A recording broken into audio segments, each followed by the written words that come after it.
Okay, Assalamualaikum dan salam sejahtera. Nama saya Amir Syazwan bin Jamal, pelajar SPM tahun 2020 dan mendapat keputusan 7A3B dalam peperiksaan tersebut. Saya merupakan anak keempat daripada 5 orang adik-beradik. Hobi saya bermain video game dan berbasikal. Cita-cita saya untuk menjadi seorang engineer. Bapa saya bekerja sebagai seorang guru di SMK Simunjan nombor 1 dan ibu saya pula bekerja sebagai pembantu tadbir di Jambatan Pertanian Simunjan. Saya merupakan seorang pelajar di Tadika Kemas A, SK Barman dan SMK Sri Sadong dan sekarang tengah melanjutkan pelajaran di Pra University Unimas dalam jurusan Sains Fizikal. Antara cabaran yang saya rasa paling mencabar dalam mengulang kaji pelajaran ketika suasana pandemik ini ialah saya mudah terganggu disebabkan banyak gangguan seperti internet yang tidak stabil, internet yang perlahan dan seperti yang kita tahu Simunjan semenjak 2 menjak ini sering kali blackout. Jadi saya sukar untuk menghadiri kelas PDBR dan sebagainya.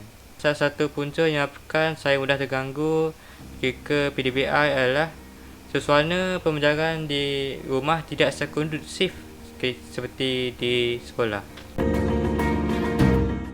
Cara saya menghadapi PDA sama aja seperti orang lain. Sentiasa fokus dalam kelas, selalu hadir dan selalu siapkan homework atau kerja rumah. Dalam bab-bab ulang kaji ni, secara jujurnya saya bukan jenis yang kerap ulang kaji. Tetapi kalau saya buat homework, saya akan buat sampai saya faham dan bukannya buat untuk saya siapkan saja.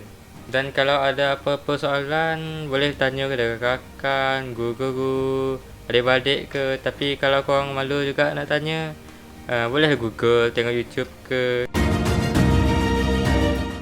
Bagi rahsia kejayaan, saya rasa saya tak ada rahsia kejayaan, tapi saya boleh berkongsi beberapa tips untuk menghadapi peperiksaan nanti. Yang pertama, we need to set a goal. Kita perlu setkan target supaya kita tahu apa yang kita perlu perbaiki. Contohnya seperti saya sendiri, saya seorang yang kompetitif. Jadi saya akan tetapkan target yang mampu mencabar kemampuan diri saya sendiri. Contohnya ketika saya SPM hari itu, saya target 10A. Jadi saya tingkatkan lagi usaha saya untuk mendapatkan keputusan tersebut. Dan Alhamdulillah saya dapatkan 8A, 2B kalau tak silap saya ketika hari itu. Seterusnya, we need to learn from mistake. Kita perlu belajar dari kesalahan. Seperti saya sendiri, saya akan rujuk balik exam yang lepas. Lepas tu lihat balik apa kesalahan yang saya buat. Dan saya akan membuat pembetulan bagi setiap soalan yang saya salah supaya saya akan lebih faham dan tidak akan mengulangi kesalahan yang saya lakukan dalam exam tersebut. Yang ketiga, kita janganlah stres-stres. Kita perlu tahu apa limit kita. Kita janganlah paksa diri kalau kita tak mampu. Kita rehat sekejap, main game ke, tidur ke, makan ke, sampailah kita dah okey. Lepas tu sambunglah belajar balik. Kalau kawan-kawan ada soalan tu, janganlah lekol ilmu. Ajarlah selagi apa yang awak mampu. Sebab kalau awak ajar, saya awak akan lebih faham. Yang terakhir, kita perlu hormatlah orang sekeliling. Sebab perkara yang baik insya-Allah akan dibalas dengan kebaikan. Dan jangan lupa bacalah doa ikut kepercayaan masing-masing sebelum menjawab peperiksaan nanti supaya dimudahkan segala urusan jika menjawab soalan nanti insya-Allah. Saya rasa itu saja saya boleh kongsi. Saya mengucapkan good luck dan selamat berjaya raya kepada adik-adik yang akan menduduki SPM yang akan datang. Assalamualaikum. Saya Jamal, ayah anda kepada Amir Syazwan. Saya seorang guru yang mengajar bahasa Melayu, kadang-kadang ajar geografi.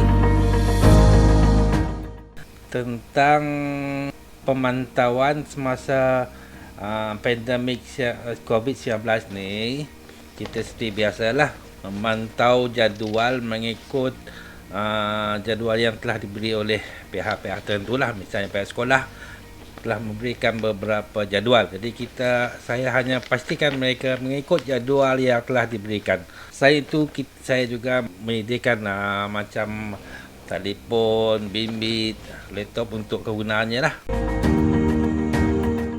untuk soalan petua ni atau rahsia, saya rasa tak ada rahsia sangat. Saya rasa seperti si ibu bapa yang lain menyediakan persiapan untuk peperiksaan lah.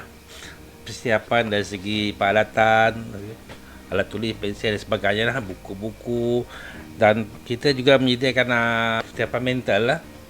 Mereka bersedia sepenuhnya. Jadi saya rasa tidak banyak yang nak dikongsikan. Saya rasa cuma yang saya nampak di sini lah, persekitaran banyak membantu kemajuan bilik Amir itulah. Jadi saya rasa persekitaran, baik persekitaran keluarga, mungkin kakak-kakaknya banyak membantu, dan persekitaran mungkin di sekolah juga, guru-gurunya banyak membantulah. Jadi persekitaran macam tu. Kemudian persekitaran di kampung juga banyak. Malam-malam rumah saya ni jauh daripada orang lain, jadi agak sunyi, jadi mungkin persekitaran tu banyak membantu. Yang lain tu lebih kurang sama macam ibu apa yang lain. Yang seterusnya tentang nasihat, tidak ada nasihat yang nak diberikan, cuma kita bahasa bersyukur.